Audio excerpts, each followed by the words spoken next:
Bom, então, olá, boa noite a todas e todos. Eu sou a professora Lúcia Souza Daquino, eu sou coordenadora do grupo de pesquisa Vulnerabilidades no Novo Direito Privado, sou professora do Departamento de Direito de Macaé da Universidade Federal Fluminense, e essa é a nossa reunião aberta do grupo de pesquisa. Essas reuniões ocorrem todos os meses, na última quinta-feira do mês, então quem se sentir interessado pode me avisar que mensalmente a gente tem essas reuniões abertas, e hoje, no mês de maio, a gente recebe, então, para conversar com a gente, a professora Lisiane Ode. A professora Lisiane é doutora em Direito pela URGS, é professora da Universidade Federal do Rio Grande do Sul também, e a professora Lisiane é basicamente a responsável por existir uma professora Lúcia. Então, se existe uma professora Lúcia, é porque existiu uma professora Lisiane de verdade no caminho dela.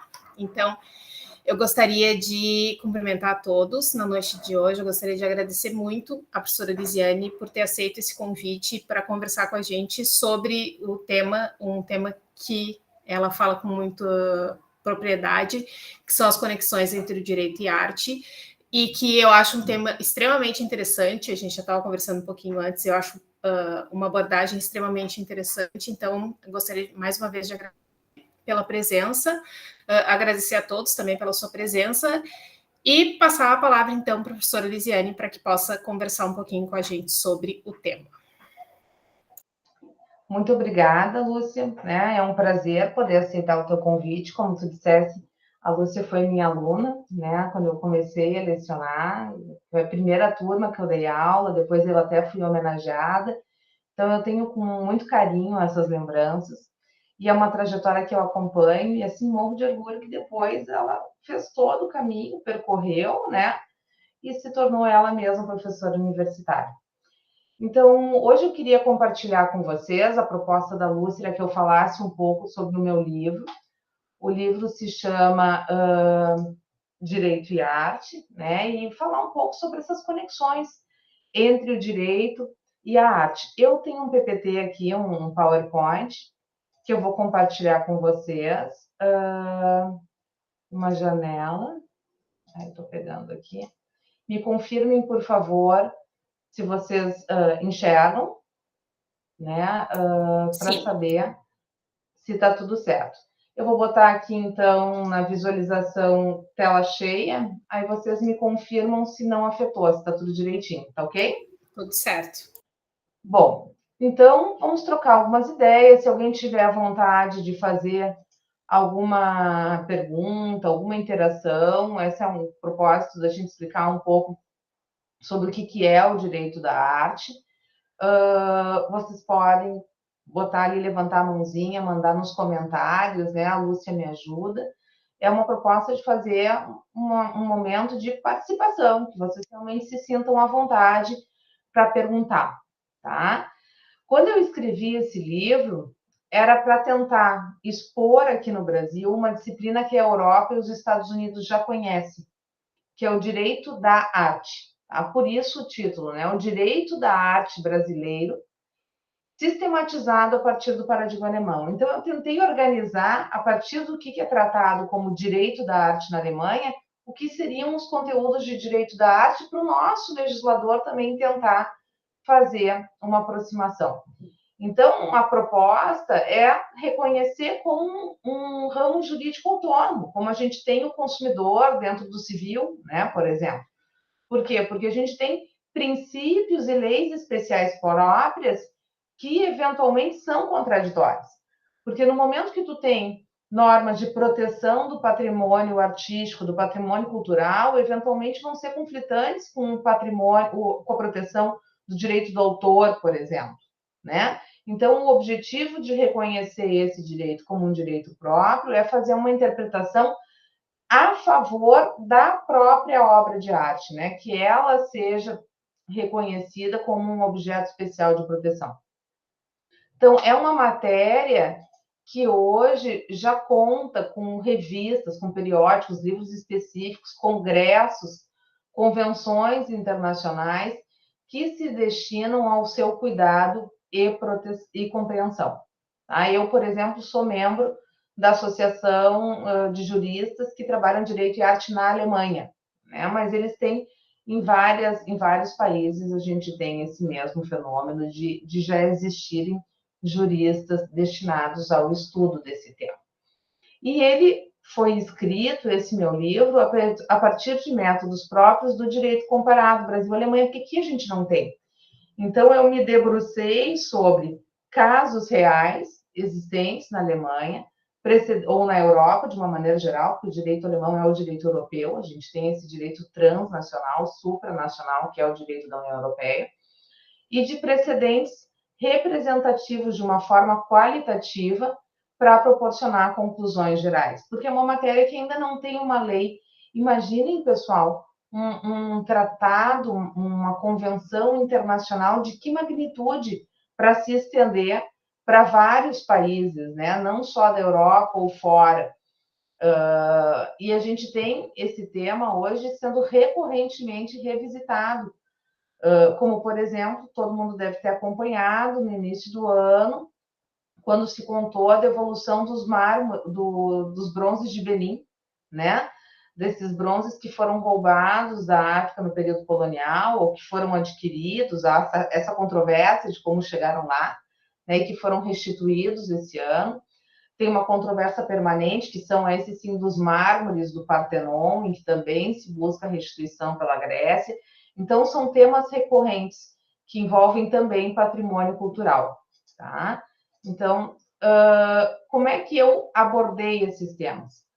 Num primeiro momento, falando sobre fontes, de onde vêm as normas que tratam de direito da arte, que primeiro começa com uma certa abordagem de estatura constitucional, que é a questão de definir o que é obra de arte e liberdade artística. E aí a gente pensa várias questões hoje que são palpitantes e que são tratadas nos tribunais, como, por exemplo, a liberdade para fazer um filme, um programa do Netflix ou de outro streaming qualquer, abordando casos da vida real, casos biográficos, como é da Suzanne von Richthofen, a menina que matou o pai, né? O menino que matou meus pais. Tem o caso daquele assassino serial também americano, que muita gente estava assistindo no Netflix. Pode, não pode fazer. O criador, ele é livre para criar uma obra com pretensão à realidade, mas de natureza artística. Onde é que termina essa liberdade, né? E falar sobre criação e criador.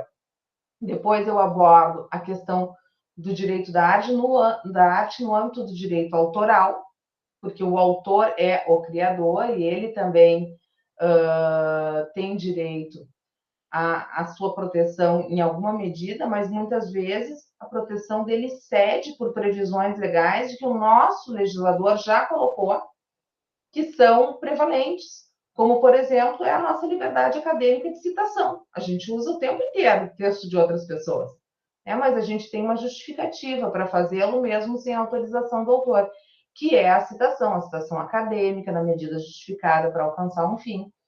Reportagens, né, de temas atuais, correntes de interesse da coletividade, como então nós temos na imprensa.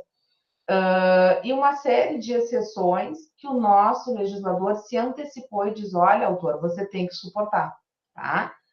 Depois, um tópico sobre arte e poder público, porque a gente tem uma obrigação do poder público de natureza administrativa, que é a promoção do patrimônio cultural, é que as pessoas tenham acesso a essa arte, que é também patrimônio cultural, artístico e histórico em território nacional, e também proteger esse patrimônio, para que ele não seja exportado ilegalmente, para que não deixe o Brasil para um destinatário que tenha mais recursos. E nesse âmbito também falamos em proteção internacional desse patrimônio histórico, cultural e artístico contra questões de contrabando, autorização para ele poder circular, para ser levado para um museu, por exemplo, uma exibição na Europa. Quais são as regras atinentes a isso? Num outro tópico, a gente entra aqui no mal falado pela Lúcia, direitos reais. Direitos reais não são chatos, tá? Direitos reais podem ser, sim, interessantes, que é a parte das conexões da arte com o direito civil. E uma delas é que é uma obra, e essa obra é transferida como? Que características que tu tem para fazer esse negócio? No direito contratual, quais são as garantias, né?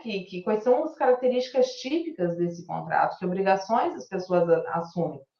E o aspecto da responsabilidade civil. Se você compra um falso, se você compra uma obra que foi objeto de roubo no passado, que ela tem uma proveniência duvidosa, que ela foi roubada do seu legítimo titular e depois foi transmitida sucessivamente até chegar nas suas mãos. Isso chega no âmbito da responsabilidade civil. Quem tem obrigação, se é que tem uma obrigação de indenizar. Aí chegamos no tópico de arte e legalidade. Infelizmente, nós temos muitos casos de subtração ilegal de obras de arte, não só nesse período que todo mundo lembra, que é o do nacionalsocialismo, né, em que um determinado grupo étnico foi sistematicamente saqueado, que foram os judeus, mas também em tempos de guerra. Né? Hoje a gente tem vários conflitos armados no mundo e peças de patrimônio cultural e obras de arte também são subtraídas.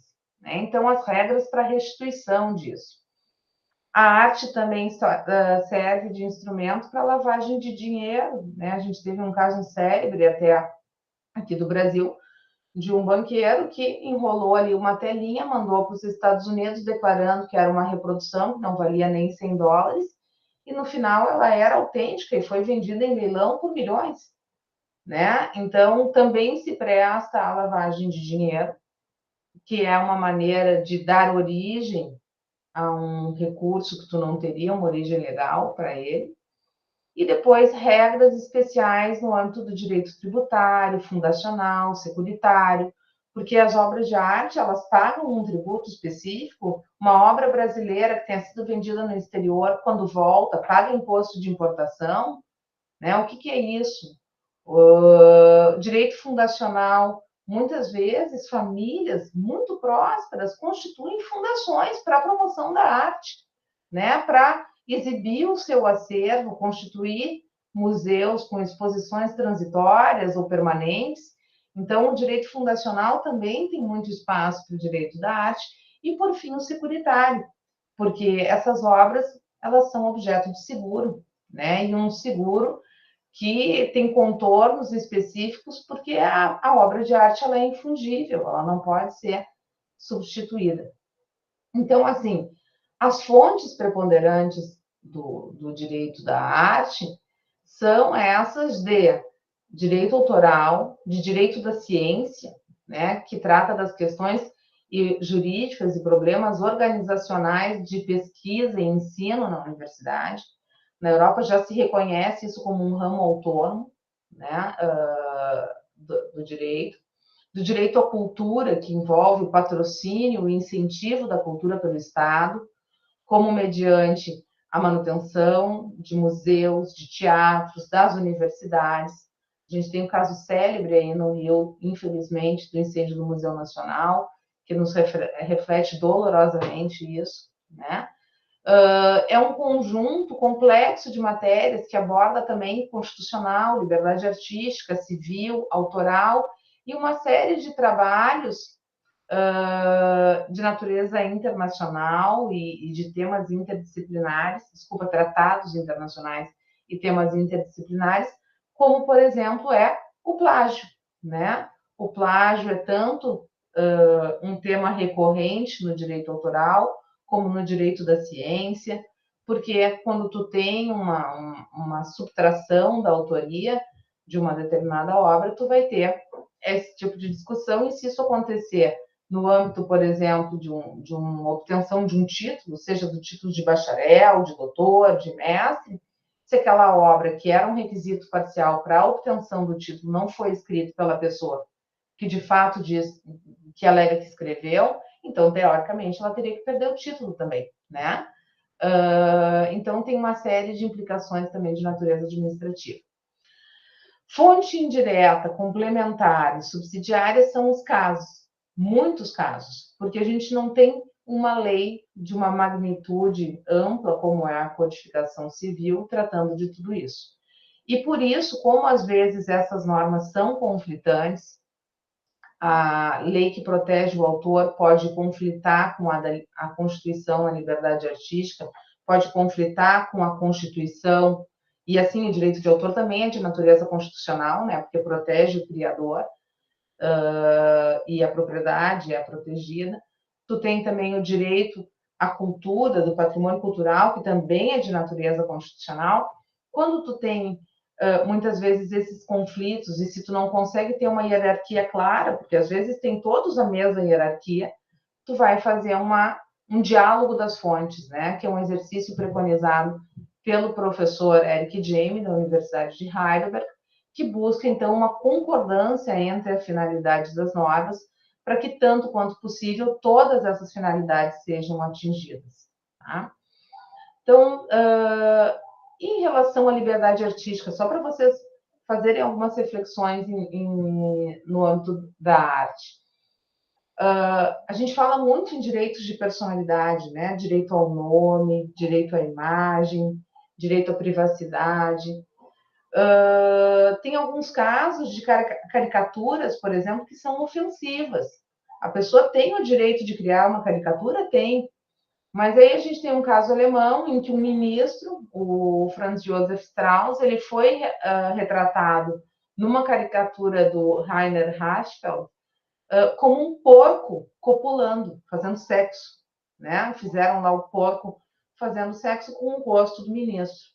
E aí ele pediu, olha, reparação, tira isso de circulação e indeniza, porque ofende o meu direito à minha imagem, né? A gente pode fazer muita coisa, pode associar a ironia, pode fazer caricatura, sim, mas não pode passar do limite que ofende a dignidade da pessoa. E nesse caso, o tribunal alemão considerou que sim, que foi de um mau gosto, não só um mau gosto, mas que também ofendia a imagem dele fazer esse tipo de retrato. Outro caso clássico é também de um humorista alemão, que se chama Böhmermann. Ele fez uma sátira ao Erdogan. Agora está na imprensa, né? Que está tendo as eleições da Turquia. Ele retratou o Erdogan numa poesia como uma pessoa que oprimia minorias étnicas, que mantinha relações sexuais com animais, que abusava de meninas, de uma série de coisas que não tem um correspondente fático necessário na vida real, né? Às vezes é até para chocar que ele colocou aquilo tudo. E também o Erdogan buscou uma medida para recolher e ser reparado na lesão à sua dignidade com essa sátira.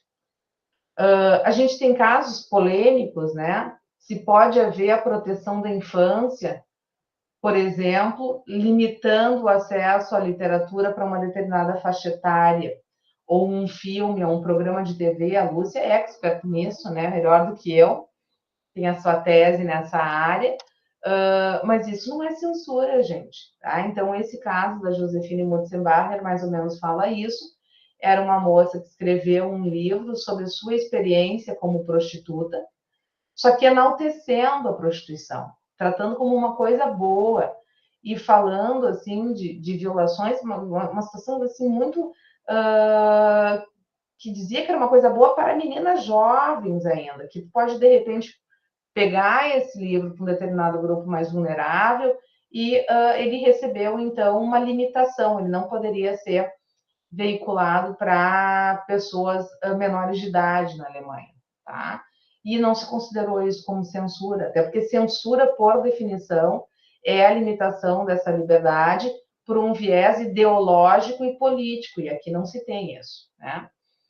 Tem toda aquela discussão sobre pornô, tem muita gente que acha pornô horrível, tem gente que acha normal, né?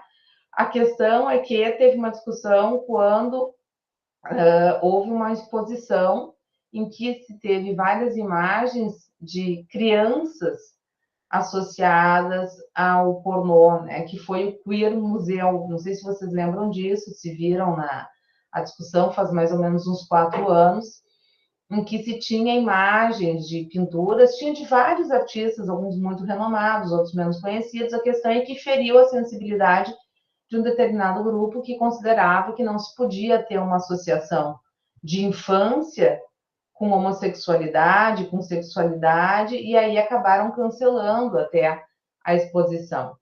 E isso tudo mexe com liberdade, liberdade do artista, liberdade de expressão, questões envolvendo religião e blasfêmia. Não sei se vocês se lembram, há uns anos atrás também, na França, aquele periódico francês que se chamava Charlie Hebdomadaire, né, ou Charlie Hebdo, ele acabou sendo vítima de uma agressão, né, porque eles tinham publicado um cartoon também, uma caricatura, com referências a Alá, e para o muçulmano é algo muito agressivo fazer uma reprodução da imagem de Alá e do seu profeta Maomé, pessoal. Porque, assim como também os evangélicos, eles repudiam a reprodução em imagens, né? Então, alguns mais extremistas acabaram agredindo o jornal. E aí teve toda uma campanha mundial, né? Je suis Charlie, eu sou também do Charlie Hebdomadaire, buscando fazer um apoio, porque em virtude da publicação eles sofreram a agressão. Tem o caso dos versos satânicos, né, que é o livro do Salman Rushdie, né, em que ele foi jurado de morte ainda nos anos 80, e recentemente, acho que vai fazer um ano por aí, ele foi esfaqueado, né, durante uma palestra num palco, porque ele tinha feito esse livro chamado Versos Satânicos, fazendo uma referência ao Corão, que é o livro sagrado do Islã. E aí, de novo, na época, o Ayatollah Khomeini, se não me engano, que era o líder do Irã, ele proferiu uma fátua, que era, então, uma sentença de morte para ele, porque ele teria cometido a heresia de atacar o Islã. Né? Então, a gente vê que, às vezes, a liberdade, será que isso interferiria com a liberdade de religião ou não? Né? Estou fazendo provocações. O uso de símbolos nacionais como o hino e a bandeira pode, de repente, ferir também a liberdade artística pode ferir esses símbolos. E discriminação e preconceito, né? Não tem pessoas que já escreveram que o Holocausto não aconteceu, que isso é uma invenção, né? A gente tem até um autor aqui do Sul que foi condenado pelo STF por isso. Né? Pessoas que praticam o racismo, às vezes, até em roupa. Eu dou aula na Universidade Mackenzie, em São Paulo, e eu dou exemplo de coleções de moda. Teve uma coleção de moda que foi lançada um tempo atrás, aqui em Santa Catarina, em que eles usaram o uniforme da SS como referência. Imaginem, né? Então, foi altamente repudiado. A mesma coisa a gente tem em coleções que muitas vezes fazem alusão a pessoas negras e macacos, o que é um absurdo também, né? Então, tem liberdade para criar? Não, tem coisas que ostensivamente, na minha opinião, não são livres, isso não é arte, isso é violência, né? E aí tem, na questão envolvendo biografias, em especial, o tema é mais sensível, porque numa biografia, numa obra biográfica, tu tem essa pretensão à realidade. A realidade sobre uma vida de uma outra pessoa, né? E o destinatário dessa obra, quem lê o livro, quem vê o filme, quem assiste a peça de teatro, às vezes não sabe distinguir que parte foi preenchida com a liberdade do criador e que parte é real. Mas por que é importante a gente, que é jurista, saber que biografia é um problema mais sensível e mais delicado? Por quê? Porque vocês têm os sentimentos de vocês, têm os pensamentos de vocês. Como é que as pessoas conhecem os nossos sentimentos? Como é que elas conhecem os nossos pensamentos? Quando a gente exterioriza. Se a gente não exterioriza, ninguém sabe o que vai na minha cabeça. Ninguém sabe o que vai no meu coração. Só que o biógrafo preenche isso. Quando ele conta uma história, ele fala, né, sobre o que ia na cabeça da pessoa ou no seu coração. Ele preenche isso. Com uma certa licença poética, porque ele também é um artista, né? E esse é o problema especial das biografias. Por que elas mereceriam sim? O STF diz que não, né? Que o STF tratou tudo como liberdade de imprensa, liberdade de expressão, eles não diferenciaram. Só que existe uma liberdade de imprensa, que é aquela para noticiar algo atual, corrente e de interesse público, que todo mundo quer ser informado. Existe uma liberdade de manifestação de opinião, de expressão, que tem a ver com a questão de preservação da liberdade de pensamento. E tu tem a liberdade artística, que é a liberdade de criar uma obra, que pode ser de literatura, de filme, de cinema. Esses casos que eu coloco aqui, eu coloquei 1, 2, 3, 4, 5, 6, 7, 8, acho que 9, né? 9 casos da literatura, do cinema, da TV e do teatro europeu, e em que o judiciário deles examinou em concreto o que se alegava que estava sendo violador naquela biografia, né? Então, eles examinaram, e nas partes que havia referências ao pensamento ou ao sentimento das pessoas, que é algo que a gente não sabe se elas não exteriorizam, o tribunal mandou ajustar. Mandou cortar do filme, mandou cortar do livro e assim por diante. Porque são partes em que o autor não pode induzir o público a pensar que ele sabia se ele não sabe. Né? Ninguém sabe o que vai no nosso coração e no nosso pensamento. Aqui na ADI das biografias, como eu disse, eu acho que foi um lapso do STF eles terem julgado tudo como a mesma coisa. Liberdade de jornalista, liberdade de imprensa. A ministra coloca até no julgado que a censura é uma coisa abjeta, que não deveria haver nenhuma. Surpreendentemente, no ano passado, quando eles julgaram a questão da campanha política, ela repetiu isso, ela disse, não, toda censura é horrível, menos a nossa, né? Porque aí eles fizeram a censura também. E eu achei curioso porque não fizeram a distinção entre liberdade de expressão, liberdade de imprensa e liberdade artística, porque são coisas claramente diferentes, tá? Ainda mais quando tu usa casos estrangeiros, e o caso menciona também, em que não era a mesma coisa. Eles falam no voto do caso Mefisto, eles falam do caso Lebar no voto, mas que são coisas que tratavam de outra situação, né? Concreta. Bom, então o que é arte, pessoal? A gente está aqui falando sobre arte, liberdade artística, a gente já sabe que tem uma proteção para a liberdade artística, mas assim, não é uma liberdade artística plena. Tem um limite na proteção contra o racismo, tem um limite na proteção contra ofensas a direitos de personalidade, eventualmente um limite na proteção da infância, né? Mas o que é uma obra de arte, então? Não tem um conceito para vocês. E não poderia ter, tá? A arte vai ser um conceito relativo. O que significa o conceito relativo? Depende de que momento que a gente está falando. Se eu estou falando em tributário, talvez para definir se a arte paga imposto, vai ser um limite mais restrito, um conceito mais restrito. Se nós estivermos falando de arte como liberdade artística, tende a ser o mais amplo possível, porque tu não pode limitar o do criador, exceto naqueles casos como a gente mencionou há pouco, tá? Só que essa indefinição, ela não pode resultar numa ausência de proteção. O que a gente sabe em relação à arte? Primeiro, que ela não precisa ter um valor estético. A arte não precisa ser bonita, mesmo porque beleza é um aspecto subjetivo, né? Eu digo que em casa para os meus filhos, quem ama o feio, bonito lhe parece. Né? A gente tende a gostar daquilo que a gente ama. Eu, por exemplo, detesto filme de terror. Não assisto aquilo. Acho grosseiro, violento, perco até o sono, né? Pensei no exemplo da Lúcia antes de começarmos a aula, quando ela falou do cachorro mutilado, e eu pensei, meu Deus, eu não vou dormir, né? Para com isso, Lúcia. Então, assim, não precisa ser bonita. O filme de terror também é protegido pelos direitos autorais, também trata-se de direito da arte, mesmo que não seja bonito. Não precisa corresponder ao valor a um objeto real.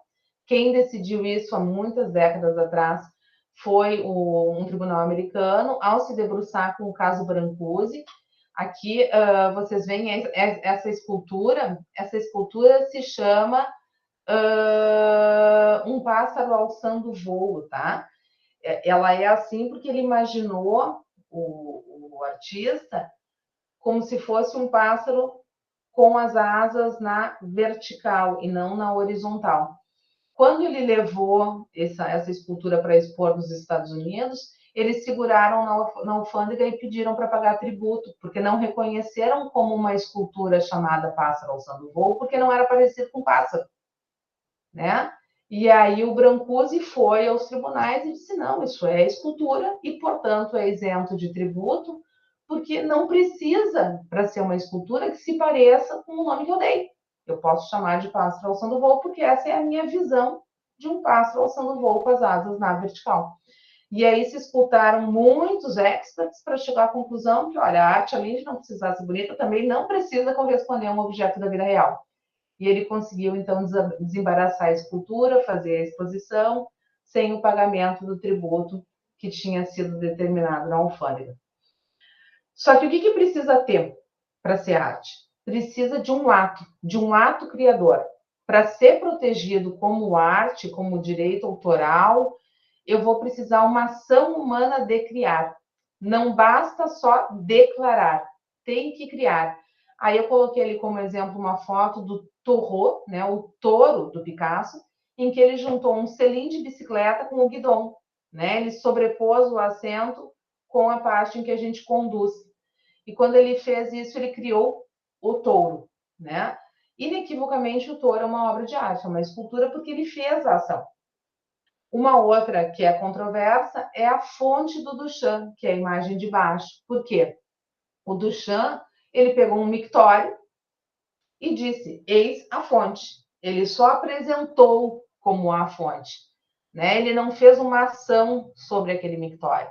Então, para a maior parte dos autoralistas, isso não constitui uma obra autoral, porque ele não teve a ação. Né? A polêmica que existe é eu declarar, se eu chamar a fonte de, o mictório de a fonte, essa declaração torna essa obra protegida.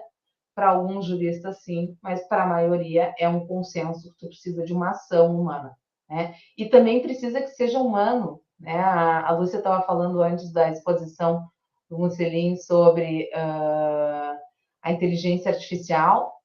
Hoje em dia, definir se a inteligência artificial poderia ser ou não autora também passa pela mesma questão. A nossa visão de direito continental europeu, que é a do Brasil também, de direito do autor, exige que haja uma ação humana. Né? A máquina não é autora. E aí a questão seria, eventualmente, quem seria o ser humano? Seria a pessoa que programou? Seria a pessoa que provocou a máquina para obter aquele resultado, né? O usuário que está ali atrás? Quem que seria? Mas como a gente tem hoje, não poderia, e eu acho que seria muito equivocado atribuir direitos autorais para a máquina, tá?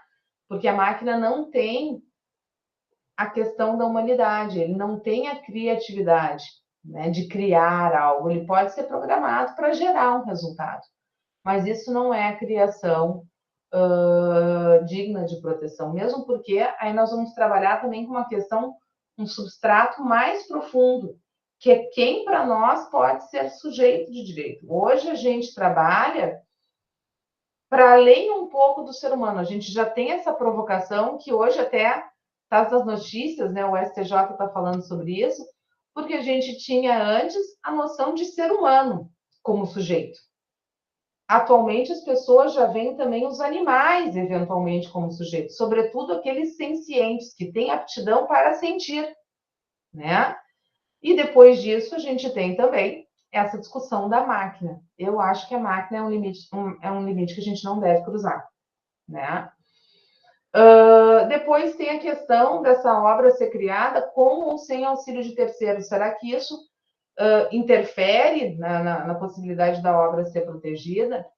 E aqui a gente tem um caso brasileiro, que é do Dicionário Aurélio, que todo mundo conhece, né? Todo mundo usa, pelo menos no meu tempo de escola a gente usava, Hoje em dia eu já não sei mais se carrega um dicionário, fiquei na dúvida em relação a isso. A minha casa tinha muitos, porque minha mãe era professora de português.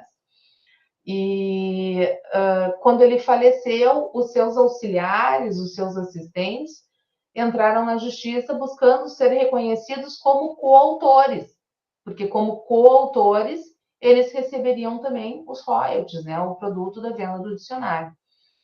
E aí o STJ se debruçou sobre qual é a contribuição dessas pessoas, qual é a contribuição dos auxiliares. E até agora, vige em relação a essas obras que tenha o auxílio de terceiros, uma certa compreensão no sentido do que a gente chama de mastermind, aquele que tem o domínio da obra, aquele que decide qual é o conteúdo da obra, que seleciona os verbetes que vão ser trabalhados, que escolhe os exemplos e que tem a palavra final do que entra, do que sai. Então, esse é o autor. E aquele que só executa os comandos de uma outra pessoa, e aí pode ser o estagiário do escritório de arquitetura, pode ser o auxiliar do escultor, como foi no caso do Matisse, do Renoir, né? Pode ser o caso do auxiliar do Aurélio, pode ser o caso de vocês, como estagiários num escritório, de uma professora de direito, né? Que ajudam a escrever um texto. O que tu tem que olhar é qual é a contribuição. Se a pessoa realmente trabalhou em termos de autoria, se decidiu o que entra e o que sai do texto, se escreveu um pedaço do trabalho, ou se só executou mecanicamente o que foi solicitado, o desfecho é muito diferente. Tá? Se a pessoa tem o domínio, a gente entende que ela é autora. E se ela só executou mecanicamente o que foi solicitado, ela é um mero assistente e, portanto, não faz jus a um reconhecimento de coautoria. Tá? No caso do Matisse, ele começou a ficar, depois de mais velho, com uma certa dificuldade manual, ele fazia colagens, né? O próprio Renoir, além de ser pintor, ele também foi escultor e num determinado momento ele perdeu a força e também teve auxiliar. Num caso, se decidiu que os auxiliares do Matisse não eram autores, porque eles só executavam o que o Matisse dizia. Ele dizia, pega esse papelzinho rosa, cola ali, pega esse papelzinho amarelo, cola aqui. E no caso do Renoir, o Guinot, que foi o auxiliar dele, ele também teve domínio da obra, também teve domínio da escultura. Então, 3 casos diferentes e desfechos diferentes a partir da avaliação do que esses auxiliares faziam. Então, o fato de ter auxiliares não impede que seja reconhecido como arte, como obra protegida pelo direito autoral. E também não tem necessariamente um desfecho óbvio, não, o auxiliou vai ser coautor. Depende do exame do que a pessoa fez. Tá? Hoje, eu diria que um dos problemas mais interessantes em termos de definição de obra é a questão da singularidade. Tem um caso até carioca sobre a Aquarela do Brasil, uma série que a Rede Globo fez, né? E que quando ela fez, uma autora que tinha registrado um script na Biblioteca Nacional, ela entrou na justiça dizendo: estão plagiando o meu script. E o script dela basicamente dizia assim: moça talentosa, de origem humilde, passa por muitas dificuldades e ao final triunfa, encontra o sucesso e o amor. Basicamente, tá, pessoal? Estou atalhando aqui. Aí ele entrou na justiça e o STJ disse o quê? Que isso era uma ideia e que, como ideia, não era protegido. Respeitosamente, eu discordo, porque não é uma ideia, estava materializado num script. Ela escreveu aquilo e ela registrou, inclusive. A questão é que este script ele tinha baixa singularidade, ele tinha individualidade reduzida. Quantos romances a gente conhece em que tem uma heroína de origem humilde que se esforça, passa por dificuldades e ao final alcança o sucesso e o amor? Desde a Jane Austen, que isso é o padrão ouro de todos os romances. Então, essa autora do script, ela não pode ter uma pretensão à exclusividade sobre isso, porque todo mundo tem essa intriga subjacente nos romances, né? Esse é o enredo subjacente da grande parte dos romances. Então, a solução até intuitivamente estava certa, ela não tem direito aos direitos autorais, mas não porque era uma ideia, era uma criação, mas era uma criação de individualidade reduzida. Não, o que poderia ser protegido nesse caso? Se, por exemplo, ela tivesse dado os detalhes. Ah, e a moça humilde é de origem indígena, ou as dificuldades que ela passa são da violência na favela, ou de saúde, porque ela é uma pessoa com deficiência. As dificuldades são de nível financeiro, as dificuldades são de superar a limitação física que ela tem. Se ela tivesse trabalhado nos detalhes, os detalhes seriam protegidos, né? Mas não porque era uma ideia, já estava concreto, ela materializou. E a partir do momento que tu tem os elementos mínimos da criação, ela já é protegida. A questão é que essa proteção, no caso da obra, era de baixíssima individualidade, porque a criação era um trivial, tá? E aí um exemplo que a gente olha e já visualiza a mesma situação é esse quadrado preto do lado, tá? Esse quadrado preto é uma tela. Claro, alguém vai dizer que enxerga alguma coisa no craquelado, é que a tinta secou e foi craquelando, tá? Foi quebrando. Mas aquilo ali é uma tela pintada de preto. Essa tela foi pintada por Malevich e se chama O Quadrado Preto. Quando ele fez isso, 100 anos atrás, era de altíssima individualidade. Porque qual era a obra de arte naquele período? Era aquela que reproduzia o que as pessoas viam nas ruas, nos parques, nas praças, né? Pensem lá, Van Gogh, Monet. A gente tinha antes aquelas reproduções de ocorrências de Estado, antes disso a gente tinha muitas reproduções de temas religiosos, mas ninguém nunca tinha feito um protesto contra essa arte mais compatível com o que as pessoas viam, oferecendo numa exposição um quadrado todo preto. Foi um tapa na cara dos pintores do período. Então, o quadrado preto tem individualidade. Agora, hoje, pessoal, se a gente, todo mundo que quiser fazer um quadrado monocromático depois disso, já não tem individualidade, né? Porque ele teve. Agora já mudou totalmente o contexto de lá para cá, tá? Então, para mostrar que às vezes a obra ela merece menos proteção, não porque ela é uma ideia, mas é porque ela é de individualidade reduzida. Quanto menos original, quanto menos criativo, menor vai ser a proteção, tá? Não existe um direito à exclusividade de estilo, até porque a gente encontra o nosso estilo a partir da reprodução de outros criadores. É assim que a gente aprende a escrever, é assim que a gente aprende música, é assim que a gente aprende a desenhar. O ser humano aprende a partir da reprodução, então não tem como eu impedir uma reprodução de estilo. E uma grande questão também que hoje se fala é da reprodução.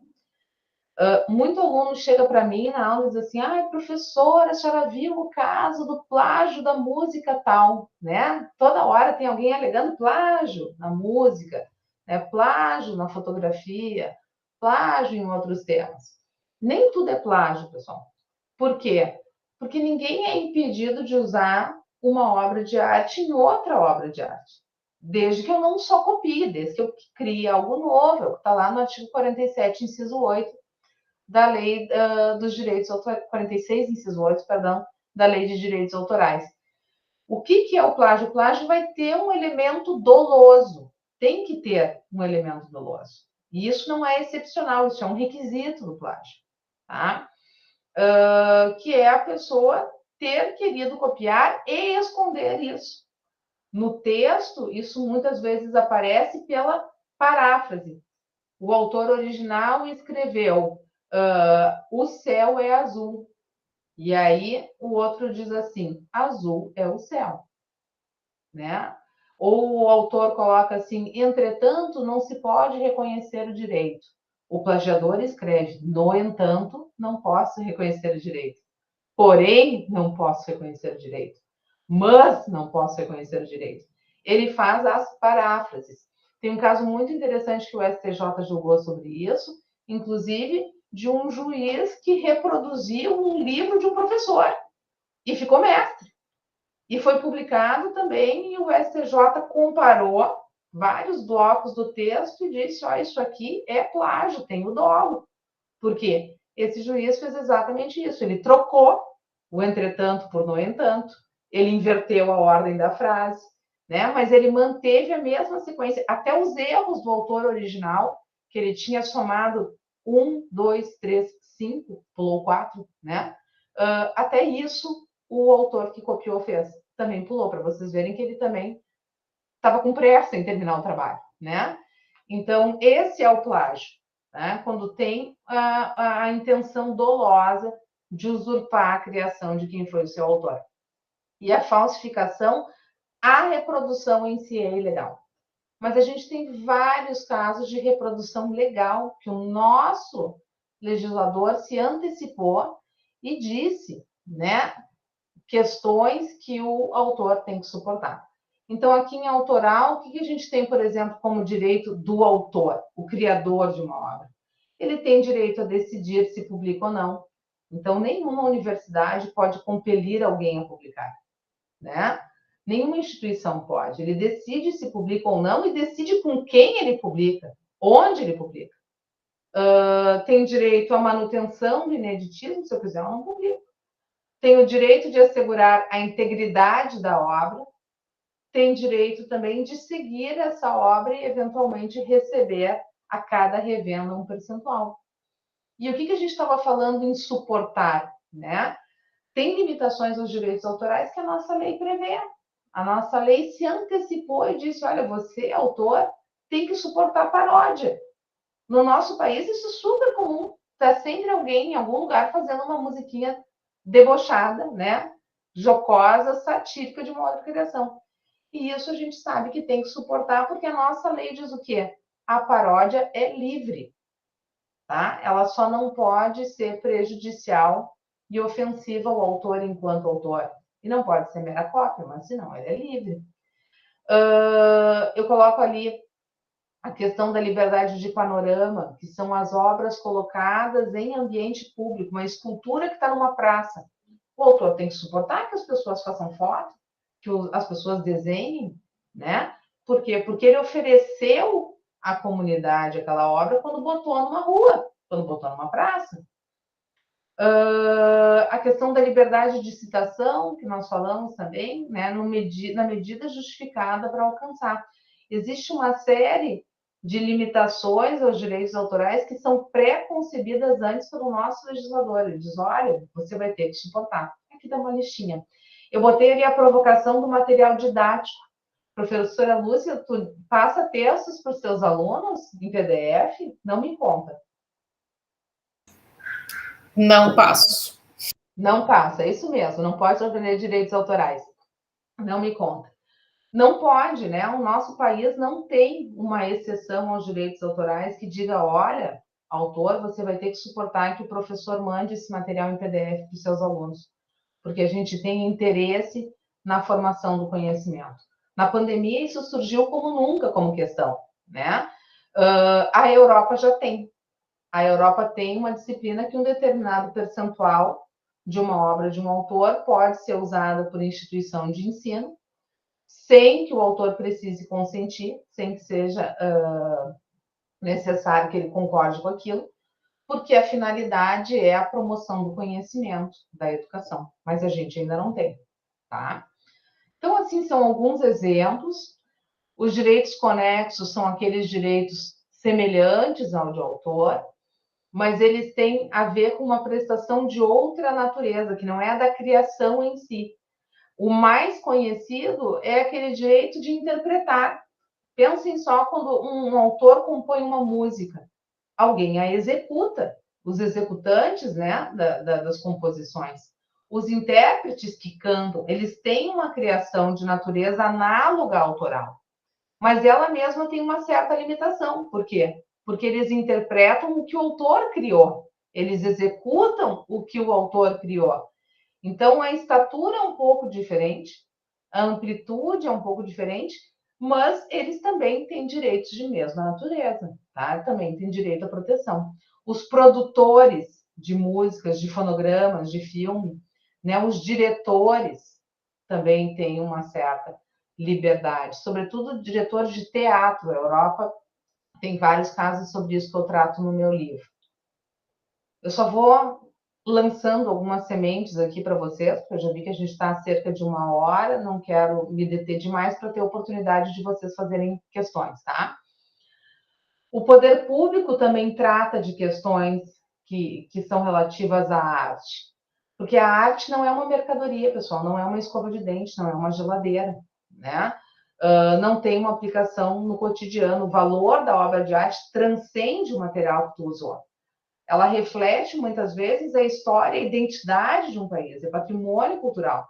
E, por isso, o Estado tem a obrigação de preservar. O Estado tem a obrigação também de facilitar o acesso. E, nesse sentido, que a gente tem normas de proteção do patrimônio imaterial e material, como é o registro, como são o tombamento, os direitos de preferência. E a gente tem todos esses órgãos, todas essas instituições que se voltam para isso, como o IFAM, o IBRAM, que é o Instituto Brasileiro dos Museus, o SBM, é o Sistema Brasileiro de Museus. Depois do Museu Nacional, houve uma mudança do Museu Nacional pegar fogo, houve uma mudança da legislação por meio de medida provisória no governo Temer, que tinha criado a ABRAM. Aí se sucedeu o governo Bolsonaro, não houve uma conversão da ABRAM, que foi uma agência. O propósito de transformar de autarquia para agência reguladora era dar mais flexibilidade para esse interlocutor na área da arte dos museus, né? Porque a autarquia ela vai ter uma atuação limitada, não foi convertido em lei, então voltou uma situação de muito indefinição. Talvez agora, no novo governo, isso fique mais claro, né, como vai ser a condução das questões atuais em relação a museus, a condução desses temas, né? E internacionalmente a gente tem regras, como por exemplo da proibição de exportação. Quando tu tem uma obra que é reconhecida como de interesse público, tu declara de interesse público e não pode mais exportar. Tu precisa também, muitas vezes, de licença, sobretudo para materiais arqueológicos. Aqui eu trago o exemplo do disco de Nebra. O disco de Nebra é esse disco de bronze aqui à direita. Ele é a mais antiga representação do céu que existe, é do período da Era de Bronze. E ele foi localizado, enterrado, assim, crianças encontraram no chão, e depois alguém identificou aquilo como uma antiguidade, depois foi parar na mão de pessoas que tentaram fazer o tráfico, né, da peça, e finalmente ela acabou parando no museu da Alemanha. Mas é uma trajetória importante para a gente pensar sobre essa proteção internacional, a forma como foi recuperada.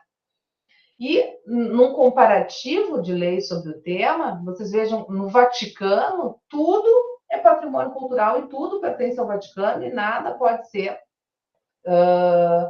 exportado. A França tem a lei dos tesouros nacionais, Réserve Nationale.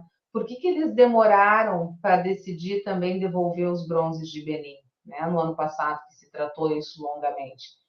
Porque eram tesouros nacionais, como parte do acervo do Louvre. Teve que haver uma avaliação para liberar aquilo, né?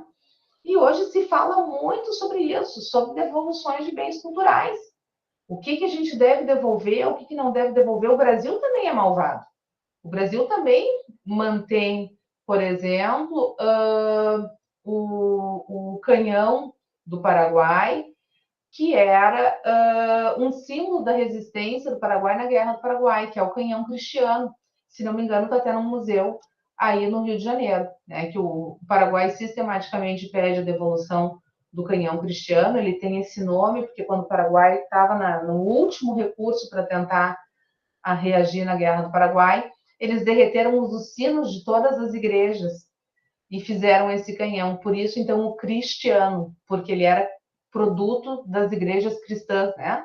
Eles tiraram e foi um símbolo. Depois, quando o Brasil ganhou a guerra, eles trouxeram para o Rio de Janeiro e não devolvem. Se não me engano, está no Museu Militar do Rio. Mas a gente tem outras disputas internacionais, e aí malvado aqui foi um jeito espontâneo de falar, talvez não seja o melhor termo, né? Porque isso implica várias questões. Mas, como por exemplo, os mármores do Partenon, que a Grécia quer de volta, né? Todos os mármores que guarneciam a estrutura do Partenon na Grécia estão com os ingleses no Museu Britânico há 200 anos, bem dizer, né? Só que quando vieram de lá, a Grécia não era a Grécia. A Grécia era parte do domínio do Império Otomano, que inclusive guardava ali dentro era paiol de armas, eles guardavam munição ali dentro. Então, muito do Partenon foi danificado, inclusive pelos ataques que o Império Otomano sofreu. Então, o Lord Elgin, na época, bem intencionado, mal intencionado, eu não conheço o que ia no seu coração e na sua mente, então não vamos tecer considerações sobre isso. Ele conseguiu uma autorização do sultão para levar algumas peças, qualche pezzi, né, em italiano. E ele pegou a maior quantidade possível. Não foi nada feito na calada da noite. Ele ficou anos carregando o navio, porque isso é pesado, pessoal. E levou, então, para a Inglaterra. E hoje se discute a devolução. Só que se discute também, devolve, mas assim, eu não vou poder botar no lugar. A estrutura que ficou não vai mais aguentar esse peso, tá? Então, o que se fará com isso? Né? Também se discutiu isso no caso dos mármores dos bronzes de Benin, que era para ter ido para o museu e depois foi dado para uma família. Né? Tiraram do museu do Louvre para depois incorporar no patrimônio de uma família. Então, são questões que muitas vezes são muito discutidas. O busto da Nefertiti, vocês conhecem o rosto dela, né? Dessa rainha egípcia que fica hoje na Alemanha. O Egito também quer de volta. Mas na época não foi produto de saque. Eles tinham um sistema durante muitos anos no Egito que se chamava partage. Como eles não tinham arqueólogos, eles aceitavam arqueólogos estrangeiros, eles exploravam esses locais de patrimônio histórico-cultural e partage, dividiam no final o produto daquela exploração. Então foi assim também que o busto de Nefertiti chegou na Alemanha. Só para mostrar para vocês que nem tudo foi saque, existia uma aparência de legalidade, ainda que a gente possa falar que no período colonial não era bem assim, né? Mas são discussões complexas hoje, porque se tende a não querer revisitar o passado com os olhos do presente. A gente também tem que compreender que algumas coisas são produto da sua época, né? O Códex Sinaíticos é um exemplo feliz disso, né? É o mais antigo evangelho, vamos dizer assim, que foi encontrado no Monte Sinai, num antigo claustro de monges, né? Se encontrou há mais de 100 anos por incentivo do czar, que deu o dinheiro para o alemão ir até lá fazer essa expedição, encontrou o códex. Quando esse pesquisador alemão voltou, ele ofereceu para o czar, então, parte dessa representação do evangelho, né? Ao mesmo tempo, ficou com uma peça para sua universidade. Depois veio a Revolução Comunista, e claro que os bolcheviques não estavam interessados na representação, eles queriam dinheiro. Então, eles venderam para outros lugares, inclusive museus britânicos e outros. E, atualmente, pesquisadores tentaram rejuntar, né, o Códex Sinaíticos, juntar toda essa representação mais antiga do Evangelho que já se encontrou. E foi um exemplo bem sucedido, por quê? Porque eles promoveram a digitalização. Se a gente procurar online, qualquer pesquisador de qualquer lugar do mundo vai conseguir ter acesso completo, porque eles fizeram um processo de colaboração. Tá? Um outro exemplo é da Biblioteca Palatina, que era uma biblioteca que estava na Alemanha durante o período em que nós tínhamos a efervescência da reforma, né? Antigamente se tinha a religião católica, veio a reforma com os protestantes, e aí um militar, para agradar o Papa, invadiu o território e saqueou a biblioteca e deu de presente para o Papa, né? E depois se discutiu se não se podia devolver, quando acalmou essa questão, arrefeceu, né, esse combate aos protestantes. Então, são casos que a gente vê de disputa, nem todos com conflito armado, algum com conflito armado, mas são vários. E para a hora de restituir, uma coisa que a gente tem que pensar é se uma obra de arte ela tem nacionalidade, né? E aqui eu uso dois exemplos, o Cristo Redentor, que é de vocês, né? É de todos nós brasileiros, mas vocês podem apreciá-lo todo dia. E a Estátua da Liberdade, o nome da Estátua da Liberdade, na verdade, é a liberdade iluminando o mundo, né? O Cristo Redentor ele foi esculpido por um francês, um romeno lhe fez o rosto, e com recursos que foram arrecadados pela própria comunidade. Tá? Não foi presente de ninguém, eles fizeram uma campanha e juntaram os recursos. Já a Estátua da Liberdade ela foi presente do povo francês para os Estados Unidos. E eu pergunto, será que os franceses que pagaram pela Estátua da Liberdade deram para ela uma nacionalidade francesa? Podem pedir a restituição? Ou nós, o artista que fez o rosto do Cristo Redentor, ele é romeno, então a nacionalidade do Cristo ela é romena. Hoje em dia, né, a gente pensa sobre isso e tem, claro que essas peças não são movíveis facilmente, mas agora transfiram a mesma lógica para um quadro, para uma escultura, para um manuscrito. Como é que a gente determina a nacionalidade de uma obra de arte? Tem a ver com a nacionalidade do artista que fez a obra, tem a ver com o lugar onde ele trabalhou, tem a ver com o estado que hoje existe lá, porque boa parte das fronteiras não são mais como eram antigamente, né? Desde a Primeira Guerra, teve o fim dos grandes impérios, depois da Segunda Guerra, depois mais com o fim da União das Repúblicas Socialistas Soviéticas, depois com essas últimas guerras também, nos Balcãs, as fronteiras estão sistematicamente se refazendo, com novos contornos. Então, o local onde a obra foi criada, o local onde a obra hoje se situa, vai restituir para quem, né? Então, essas reflexões, elas têm que ser feitas antes da gente se precipitar e dizer, não, vamos devolver. Mas, assim, de repente, aquela tribo que estava naquele lugar da África, que foi a que concebeu aquela peça, ou aquele grupo étnico específico, já não está mais lá, né? Porque as fronteiras foram redefinidas. Então, são reflexões que hoje tratam. Como eu não quero me estender e agora a gente completa 1 hora de exposição, só vou dizer assim para vocês coisas que se pode discutir no âmbito da arte com o direito civil. Como, por exemplo, como adquirir e a questão da proteção do uso capião ou até do terceiro de boa-fé, porque às vezes alguém que roubou vende a obra para uma outra pessoa. Né? E aí, quem é que é o verdadeiro dono? É quem pagou, quem nem sabe que a peça foi roubada, é aquele que foi roubado. Os ordenamentos jurídicos estrangeiros conduzem isso de uma maneira muito diferente da nossa. Né? Em regra, no common law, aquilo que foi roubado nunca vai ter uma propriedade limpa a partir dali. Sempre vai haver má-fé, porque a pessoa só pode dar o que ela tem. Então, o ladrão tem má-fé. Se ela passou adiante má-fé, sempre aquela propriedade vai ser suja e a pessoa que foi saqueada, os seus descendentes, sempre vão ter o direito de receber isso de volta. Não tem essa cultura do terceiro de boa-fé como a gente tem aqui. No direito contratual, o que a gente pode falar são as questões envolvendo autenticidade e proveniência, que são a grande pergunta hoje em dia, porque o falso se sofisticou, né?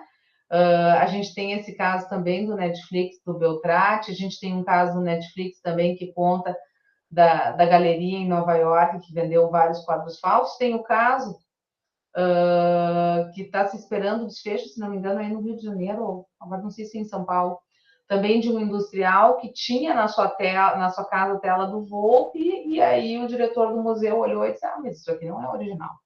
Né? E aí se descobriu que compraram talvez algo que não seja autêntico. Então, qual é a responsabilidade de quem vendeu, do expert, do avaliador, do conselheiro, né? Dos intermediários? Então, isso também são casos que o direito da arte trata, assim como trata desses casos, então, de restituição de obras pilhadas ou em conflito armado, ou de um grupo étnico específico, ou porque foram tiradas dos seus proprietários porque não eram consideradas adequadas. No período do nacionalsocialismo, tudo que era moderno foi concebido como Entartete Kunst, ou arte degenerada, que não merecia circular. Então, o governo nazista tirou e depois vendeu na Suíça para juntar dinheiro, né? Assim como os bolcheviques depois venderam também as obras dos czares, eles não tinham interesse naquilo. Então, eles venderam para juntar recursos e hoje as pessoas querem isso de volta, os seus descendentes, né? E também teve muita arte roubada, muitas vezes, não só durante o conflito armado, mas depois do conflito, quando vem as forças de paz, que muitas vezes vai ter entre eles pessoas mal intencionadas, porque isso é da vida, a gente não tem só heróis, né? A gente tem muitas vezes pessoas mal intencionadas em todas as posições. Então, boa parte dos países da Europa conta com lei específica, né? Um dos exemplos que eu trato no meu livro é a Dama Dourada, que está na capa, que vocês viram ali na primeira imagem, mas são vários casos, especialmente no âmbito dessas questões envolvendo o período nacional-socialismo, existe uma soft law, né, princípios não vinculantes, mas que as instituições públicas têm que seguir. Para eles, sim, os particulares não.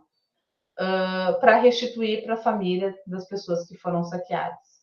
Então, a questão da proveniência, que é uma questão mais do que moral, é também política, de uma maneira a instrumentalizar todos os países que busquem saber da proveniência das obras que circulam no seu território.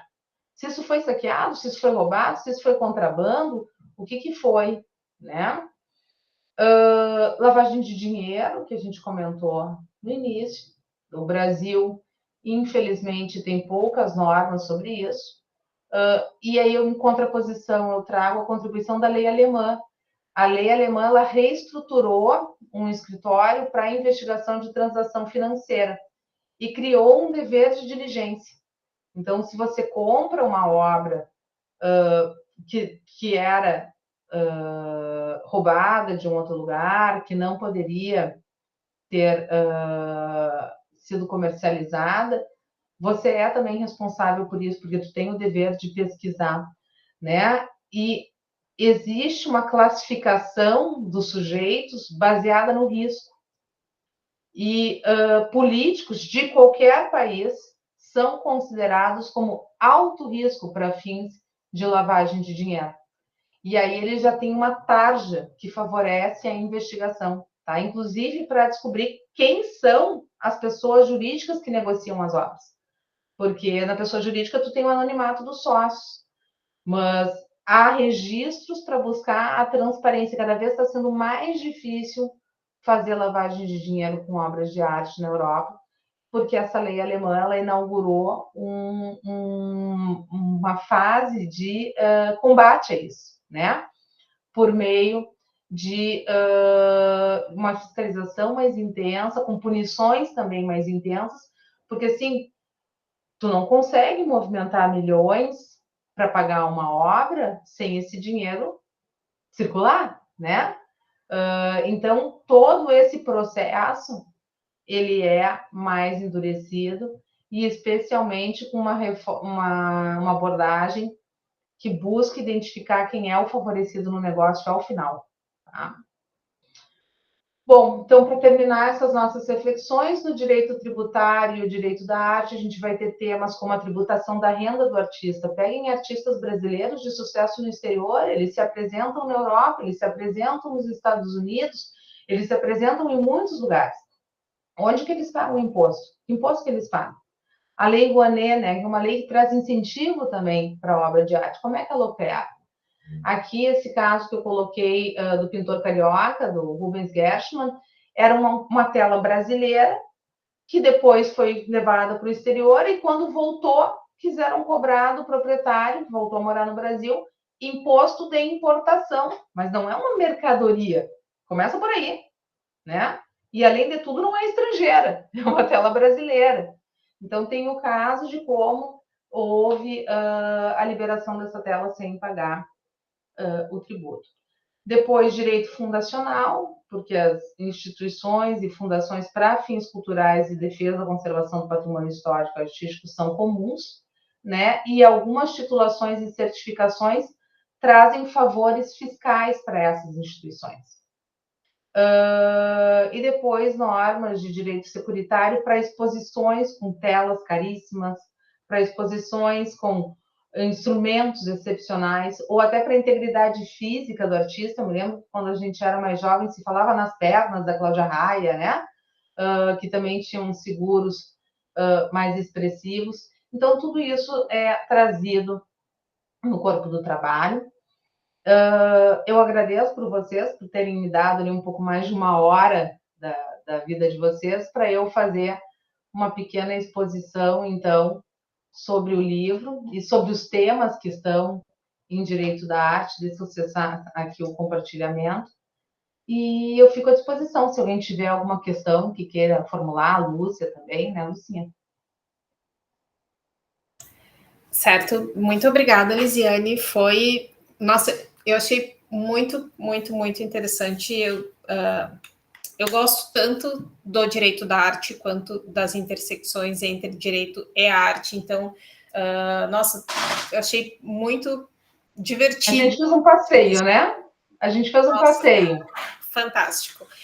E eu já vou passar a palavra, se alguém tiver alguma pergunta, pode colocar aqui no chat também, mas tu estava falando da devolução dos bronzes e eu lembrei que agora, na coroação do rei Charles, eles estavam falando muito na devolução das joias da coroa britânica também, que não sei, que seriam de países africanos. Sim, o diamante da Índia. E aí tu tem uma outra questão. Aquele território não é mais o território que é hoje, né? Exatamente. Então, são questões, muitas vezes, tá, ok, vamos devolver, mas devolver para quem? Exatamente. Né? Sobretudo, e aí tem a questão também do período colonial, no caso específico, que foi um período de muita opressão, né? Para os povos que foram colonizados. Nem sempre com violência, mas a miúde com violência. E eu vi a reportagem realmente sobre o diamante, né? Que estava no centro da coroa, um dos maiores diamantes do mundo. E aí dizia, mas assim, aquela localidade hoje, onde ele foi achado, ou era da autoridade que naquele tempo exercia, era um império que não era o indiano, né? Eu acho que era o persa, alguma coisa assim, que era um monarca que tinha aquele diamante. Então, tu também não sabe devolver para quem, né? Vai devolver. E uma outra coisa que tu falou, que o Carlos colocou aqui no chat e que eu estava pensando também, que era a questão da inteligência artificial, né? Isso também tem surgido muito, né? Obras, eu acho que foi pintura produzida por uma inteligência artificial, assim, e tem todas essas questões, né? Quem é o autor? É a inteligência artificial? É o criador da inteligência artificial? Como a inteligência artificial aprendeu a pintar, aprendeu a produzir arte e como que a gente vai definir nacionalidade, como que vai definir tudo isso, né? Tu até falou, a ação humana de criar e efetivamente a inteligência artificial não tem, mas daqui a pouco a gente vai ter que discutir isso, porque daqui a pouco vão começar a entender, talvez, que isso ou aqui no Brasil ou em outros países, enfim, em algum lugar alguém há de reconhecer isso como obra de arte e a gente vai precisar pensar no que é produzido por inteligência artificial, se está protegido ou não, né? Então, acho que esse também é um tema muito sensível e muito interessante de pensar. O Carlos está de mão levantada, diga, Carlos. Deixa eu só colocar uma coisa, Lúcia, antes do Carlos. O que me preocupa mais na inteligência artificial não é o output, que é o resultado, né, da criação. Porque eu acho que esse resultado não é protegido pelo direito autoral, porque não tem a ação humana de criar, a inteligência só reproduz coisas que ela foi abastecida para fazer.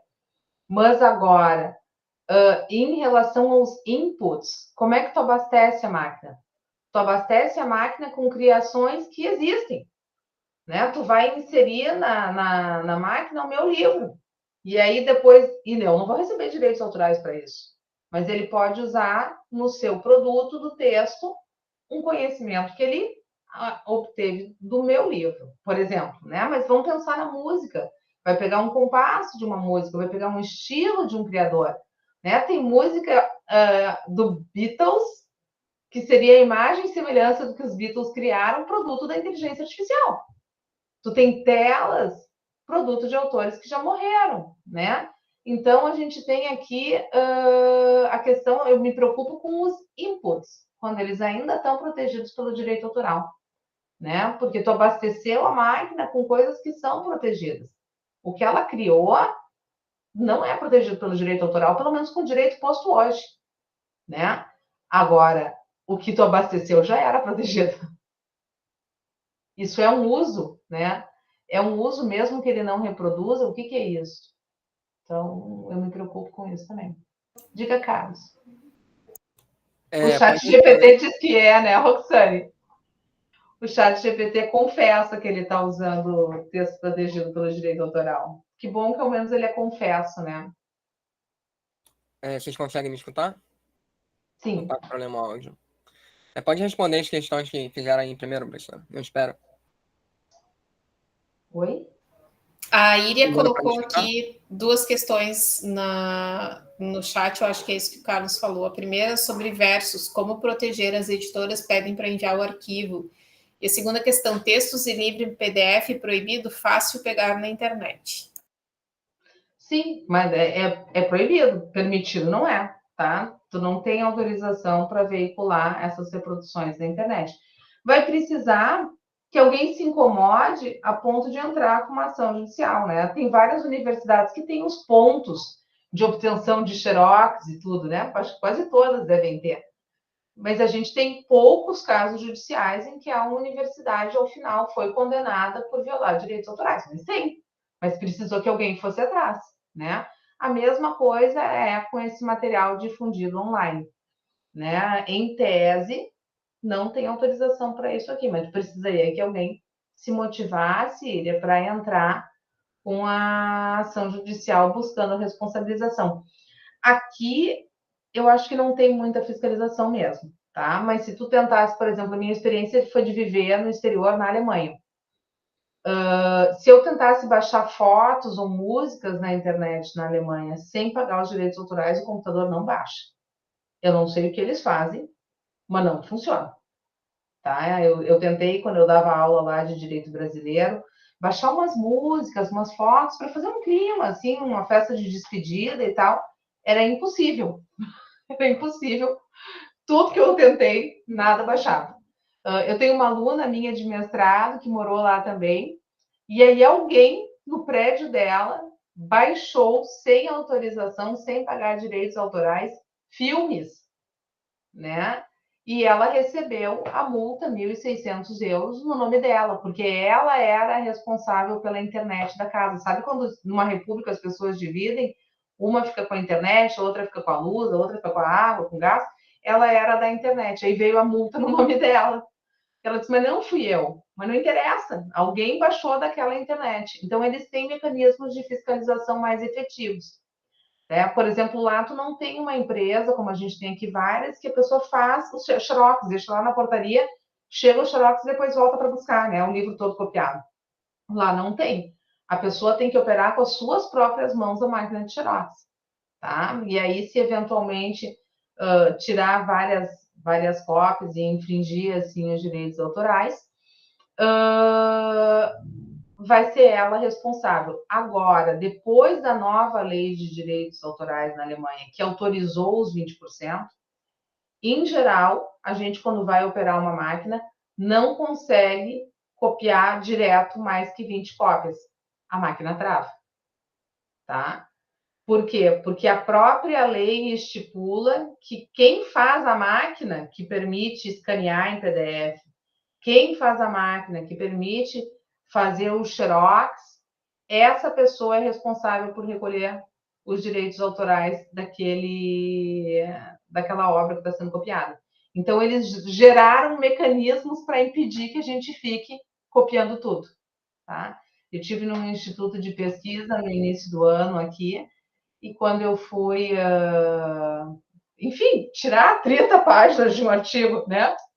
Parei na 10ª, a máquina parou. Aí eu pensei, vou tirar com o telefone mesmo, depois converto em PDF, foi mais fácil. Porque a máquina não deixa ir adiante mesmo, tá? Mas isso, assim, é a situação atual agora. Daqui a pouco pode ser que mude, né? Era isso, Iriam? Acho que sim, né?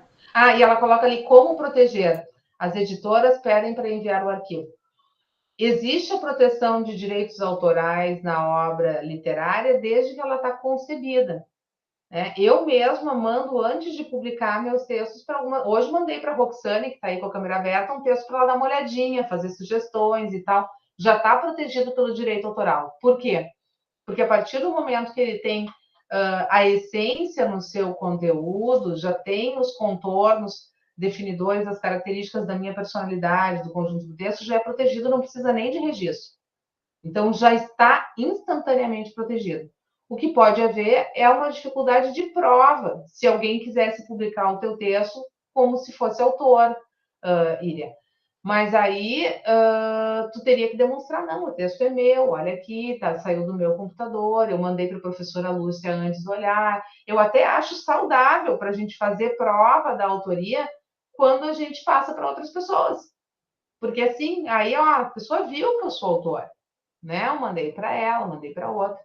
Então, eu acho ok, não vejo risco nisso não, porque a proteção de direitos autorais, ela não precisa de registro. Ela se dá no momento em que a obra está criada, suficientemente criada, não precisa nem estar pronta e acabada. Às vezes está no meio do caminho, né? Então, essa é a versão 1, Roxane. Não sei se mais alguém tem alguma outra questão. O Carlos. Vocês conseguem me ouvir agora? Tá com algum Sim. problema no microfone? Não. Então, eu lembrei de algumas questões aqui ouvindo a senhora falar, professora.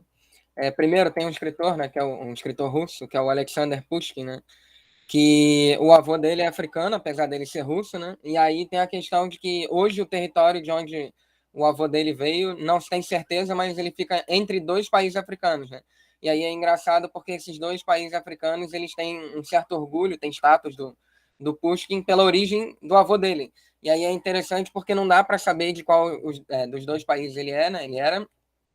E aí os dois assumem essa coisa, né? Que, pô, beleza, o Pushkin é o maior escritor russo, então ele veio daqui, né? Tem essa coisa deles. Tem um site americano que é o Hulu, né? Que é aquela rede de empresa multinacional, lá eles atingem, tem aquela coisa da televisão, né? Do plano streaming deles, eles têm canal de televisão, eles têm também um site de venda de livros, né? Acho que inclusive eles fornecem um serviço de print on demand, né? Que é você envia um PDF e aí eles imprimem o livro do modo que você quer, capa dura, preto e branco, enfim, né? E aí tem a questão que tem gente que, obviamente, vai usar o site para imprimir para eles para vender produto, né, roubado, né? PDF ele pede para imprimir e vende. E aí, inclusive, tem essa questão lá, né, no Hulu, de que você pode ser denunciado lá, né? Podem perceber que você está imprimindo cópias demais, né? O site ele tem essa questão jurídica de ele ter que lidar de que, pô, por que esse cara está imprimindo para uso próprio 30 cópias de um mesmo livro, né? Tem essa questão também, né? E falando dessa coisa de que a obra tem que estar concebida, né? Não é necessariamente a ver só com arte, mas teve um escândalo assim enorme com a empresa que fez o jogo do D&D, né? O Dungeons and Dragons, né? Que é aquele RPG de mesa, que a empresa ela fez uns 15 anos atrás uma licença que daria possibilidade vitalícia, né, de qualquer um usar as regras do jogo, né? Sendo que, primeiro, né, na lei dos Estados Unidos, a mecânica de um jogo, a matemática de um jogo, a regra, ela não pode ser patenteada, porque é um conceito, né, que não é, não é uma ideia ali que seja patenteável, né? É Não é algo. software, né? Exatamente, é uma matemática, uma engenharia ali, que você não pode patentear e falar que é seu, né? Porque outra pessoa pode chegar àquela conclusão matemática e é isso, entendeu? E aí a empresa tentou reivindicar essa questão, né? E aí, enfim, acabou que deu ruim para a empresa, eles perderam bilhões, milhões, quase bilhão de expectativa de lucro nesse ano, por conta de mexer nessa questão da liberdade de mexer com a obra deles, né? Enfim, foram questões que eu lembrei aí, professor. Foi mal para me estender. Não te entendeu. Não são interessantes, são reflexões que são convergentes, assim, e A Lúcia também, ela acabou juntando aqui a vivência dela lá de Laguna, né? A terra da Anitta, mas agora não é mais a terra da Anitta. Isso são questões que a gente vai ter que lidar. Se eventualmente, claro, o teu exemplo do Pushkin não fala em restituição, mas se tivesse que restituir alguma coisa, a gente teria que definir qual é a localidade, né? E hoje, boa parte do que a gente fala em restituição, como foi o caso bem lembrado da Lúcia, do diamante, claro que não é uma obra de arte, mas é uma peça de valor significativo, né? Tem que pensar quem vai ser o dono. A gente fala muito isso também em apropriação cultural, né? Quando a gente cria coisas no âmbito da moda, como as tranças rastafares, como um bordado típico da América Latina. Ah, não, vamos dar a contraprestação para o criador. Mas como é que tu define quem é o grupo étnico? Né? Como é que tu vai fazer a retribuição pelo uso de referências de afrodescendentes? Como é que tu vai definir o grupo étnico no território? Vai ser para o mundo inteiro? São questões muito difíceis, porque aquilo que deu origem mudou muito, né? A gente não tem mais os mesmos contornos territoriais, a gente não tem mais o mesmo povo, porque boa parte disso era também produto do Império, né? O que era o Império Otomano? Tinha vários povos sob o jugo dos sultões. Tu não tinha só os turcos, né? E aí, com a dissolução, se tornaram nações diferentes. A mesma coisa aconteceu com a Rússia, a mesma coisa aconteceu com os Habsburgos na Áustria. Então, hoje tu tem essa dificuldade também quando fala em restituir. Restituir para quem? Para nós somos parte do Império Português, certo? Então, boa parte do nosso patrimônio cultural também está em Portugal. Só que também faz parte da história de Portugal. E de uma parte que eles têm muito orgulho, que é a parte da expansão pelas navegações, né? Também não vão querer restituir para nós, né? Porque a questão de restituir, ela passa por conhecer uma determinada ilegalidade. E os países que têm isso não reconhecem como ilegal, porque geralmente tem uma justificativa contemporânea aos fatos que era legal, como é o caso do Partage no rosto da Nefertiti, no busto da Nefertiti, como é o caso dos mármores do Partenon, que tinham autorização do sultão, que era autoridade também para tirar naquele momento. Então, são temas muito complexos, pessoal. A gente não responde essas questões de restituição como um passeio no parque. Tem que ver exatamente as condições, tem que ver como isso se deu, se vai restituir para quem, se essa restituição vai permitir que mais pessoas tenham acesso, né? Ou se só vai colocar em risco o patrimônio, porque infelizmente boa parte desses países que não estão hoje com esses bens, eles contam também com menores recursos, não só em termos de manutenção, para preservação, né? Mas também em termos de segurança. Vai devolver para um país mais vulnerável, onde a coisa vai ser saqueada e vai acabar em patrimônio privado também mais adiante. Então, tem que ter garantias que se vai fazer um museu, que vai ser acessível para todo mundo, que nesse museu as pessoas vão poder tomar conhecimento dessas peças, aprender com essas peças, que elas vão receber verbas para ser mantidas e não vão ser largadas sem a necessária manutenção e amanhã ou depois serem consumidas por um incêndio, né? A gente tem que fazer uma avaliação também um pouco objetiva disso, né? Não pode ser só a sensibilidade, porque uma das teses que prospera hoje é que esses bens, eles são patrimônio da humanidade, de todos nós. E que hoje em dia eles estão, ao menos, em ambientes em que a sua integridade é mantida, existem recursos para preservação e o acesso ele é assegurado, porque todo mundo pode ir, né? O Museu Britânico é de graça, por exemplo. Então, a Áustria, que tem o colar do Montezuma, ela dá, por exemplo, entrada no museu gratuita para qualquer mexicano. E para eles está ok, porque está garantindo o acesso. Só que o que custa para um mexicano ir para a Áustria, gente? Né? Isso não é uma verdadeira facilitação do acesso. né, para os mexicanos, que são a origem étnica, então, de onde veio o Collado Montezuma. Então, são questões muito complexas. A gente tem que ter sensibilidade com aqueles grupos que tiveram, que perderam a peça, mas a gente também tem que pensar, pelo menos, antes de tomar uma decisão, é se restituir resolve, ou se não é melhor, por um momento, até que se tenha condições de restituir e manter a preservação e ter a segurança, talvez manter. É uma situação assim que tem que se fazer uma análise um pouco utilitarista, aquela coisa dos fins justificam os meios para poder garantir a preservação e a integridade, né? É o que se diz. Justamente por essa bandeira de que esses bens eles são de toda a humanidade e não de um grupo específico, né? Para quem defende isso, tá? Tem a corrente que diz não, tem que devolver para o grupo étnico.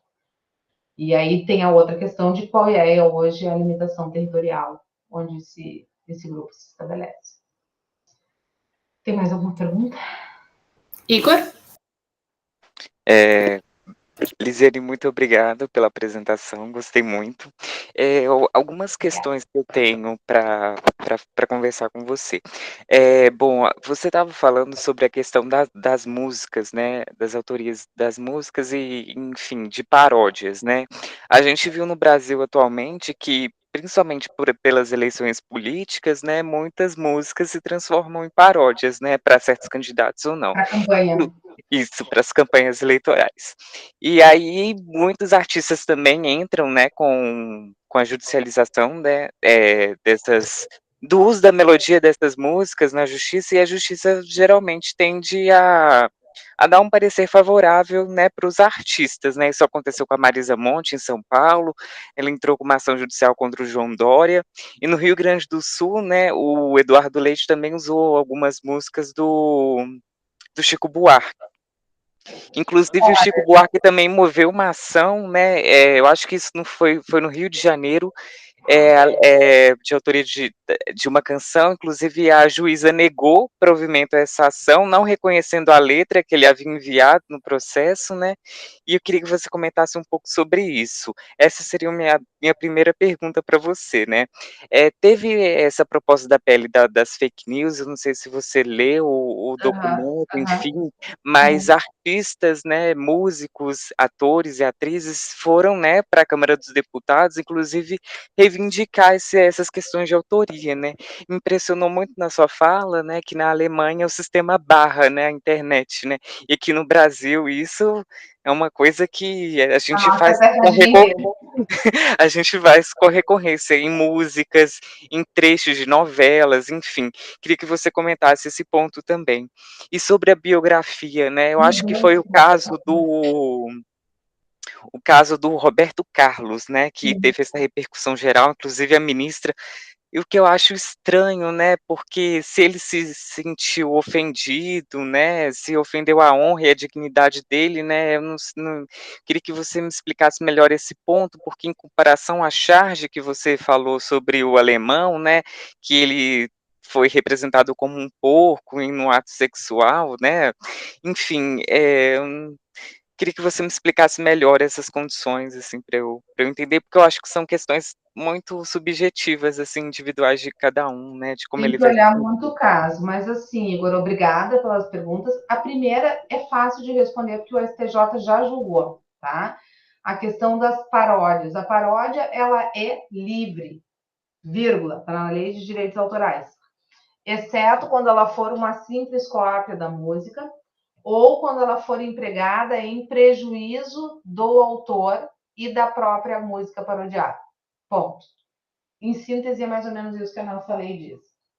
O que acontece com o uso político da música para fins de campanha?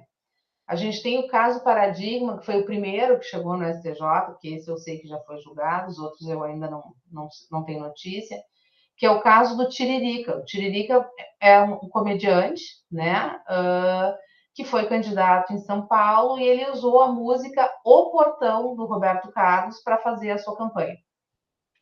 E aí a detentora dos direitos autorais entrou com uma ação dizendo, olha, cessa e indeniza, porque essa obra é protegida pelos direitos autorais e a paródia aqui não é livre, porque tu está usando para fins de política e política prejudica a obra parodiada e o autor. Tá? Aí foi julgado pelo TJ de São Paulo favoravelmente ao titular dos direitos autorais, porque a associação com a política seria prejudicial à obra, que é a única limitação que a lei coloca, não pode causar prejuízo. Só que aí depois subiu no STJ o recurso e o STJ se concentrou no paródia é livre e reverteu a decisão. Tá? Então, inclusive no meu livro, quando eu trato desse tema, eu coloco, olha, o caso do Portão do Roberto Carlos, o TJ de São Paulo julgou que a associação da música para fins de campanha política é prejudicial. Então, a gente tinha ali um paradigma favorável ao detentor dos direitos autorais. Mas agora o STJ reverteu. Tá? Então, como eles são o Tribunal Superior, eles decidiram, se presume que o próximo eles vão decidindo sempre no mesmo sentido. Então, a tendência é se admitir a paródia mesmo para fins políticos, tá? Porque o STJ já se manifestou nesse sentido. No caso, o Portão e a música do Roberto Carlos, né? Usada pelo Tiririca na campanha política, tá? A segunda pergunta era do... Me ajuda aí, Lúcia, que eu esqueci. A primeira era da paródia para a campanha. Teve a da Marisa Monte e do Chico Buarque, das músicas deles utilizadas para a campanha. Paródia também. Isso é a paródia para fim político também. Da PL. Do PL das fake news. Tá. Sim, a gente tem aqui essa questão de que a Alemanha também está procurando distinguir entre o que é liberdade de expressão, liberdade de imprensa, o que é discurso de ódio, né? Tentar delimitar esses conceitos. A minha preocupação nesse âmbito é que talvez se possa institucionalizar um novo tipo de censura e que essa censura, eventualmente, não parta de quem a gente incumbiu do poder de dizer o direito, que é o judiciário. Né? Então, acho que é uma reflexão que a gente tem que fazer sobre isso. Quando os provedores, eles têm que decidir sobre o que pode, o que não pode ser veiculado em termos de notícias, eu acho que isso pode levar a um tipo de censura e uma arbitrariedade que, de repente, não é o que se deseja no Brasil. Mas que haja um controle do upload, eu acho favorável, eu acho que os artistas estão certos, e a tendência é que, com o tempo, isso se operacionalize, né? Porque hoje em dia a gente já consegue associar uma fotografia digital à máquina que a produziu, a gente já consegue fazer um controle dessas coisas que são feitas online de uma maneira mais eficiente. Então, para fazer o upload de músicas, de filmes, o YouTube identifica, se vocês tentarem botar online um filme sem pagar direitos autorais, ele vai identificar. Então, acho que isso está melhorando no Brasil, mas ainda é um pouco terra de ninguém, sim. Então, acho que deve haver um projeto de leis, não sei se exatamente esse, mas outro, que discipline isso para proteger os direitos autorais. Porque pensem só, pessoal, a gente trabalha como professora, vocês como advogados, né, como outras coisas, todo o trabalhador quer ter a retribuição pela sua criação, pelo que faz, né? E o artista não merece menos, ele merece também, e toda vez que alguém usa a sua criação e faz o upload, deveria ter que arcar com os direitos autorais. O que a gente tem aqui é uma margem muito grande para discutir, que aí pega também consumo, Lúcia, que é a tua área, que é o conteúdo feito pelo usuário na internet. Né? As pessoas que têm canal no YouTube, que usam imagens e música de outros, vocês que têm Instagram, que põem fotografias de outros, músicas de outros, esse usuário, ele é um consumidor e ele é também um ofensor, né? O que ele é, né? Então, aqui tem muito espaço para discutir, porque no Brasil a gente tem uma lei diferente da lei americana, que é a do copyright, onde boa parte disso é concebido, e que lá se permite uma ponderação, né, análise no caso concreto. E aqui não tem essa exceção, assim como não tem aquela para fins de material de ensino e pesquisa. Igor, a terceira eu me esqueci de novo, tu vai ter que me lembrar. Só para ir, qual é a terceira questão? A terceira era sobre a biografia do Roberto Carlos. Ah, tá. Ah, não. Bom, pessoal, a questão da biografia do Roberto Carlos, eu não sei o que a biografia, o biógrafo queria retratar naquela biografia que o Roberto Carlos não queria que fosse retratado. Eu não sei o que é, tá? Então, eu vou te dizer, em tese, como eu me sinto, como eu vejo a questão. Imaginem que uma pessoa vai ter a sua biografia contada por um terceiro, uma biografia não autorizada. Então, é aquela que a pessoa não releu, que ela não ajudou a contar a sua história, e que uma outra pessoa está contando. Ela vai contar um pouco de fatos, né? Porque a biografia ela tem essa trajetória de voltar ao passado, isso não é atual e corrente, então não é jornalismo, não é imprensa, né? É uma pesquisa voltada ao passado. Então não tem essa liberdade de imprensa, tu tem uma outra liberdade que é essa de criar, artística, mas que tem uma pretensão de fato da vida real com ficção, tu junta as duas coisas, porque tu vai contar fatos, mas tu vai botar diálogos, tu vai botar pensamentos que o escritor está colocando. E aí vem aquela questão de, eventualmente, tem coisas que são ouvir dizer, né? Hearsay. Ouvir dizer que a pessoa era um pedófilo, ouvir dizer que a pessoa foi molestada, ouvir dizer que um dia roubou alguma coisa, e a pessoa preenche aquilo com a sua liberdade criativa. E aí, o biografado, muitas vezes, não fez nada daquilo, não tem nada a ver com aquilo, mas ele não pode se insurgir antes, ele não pode olhar antes.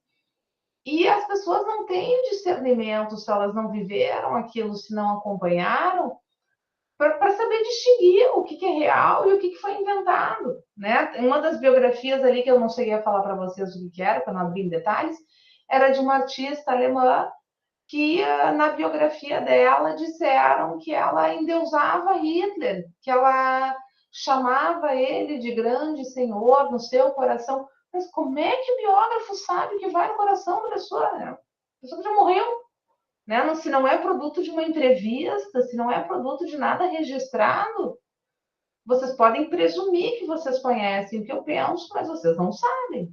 Então, vocês não podem escrever sobre isso com pretensão à realidade. Como ficção, sim. Agora, com pretensão à realidade, não.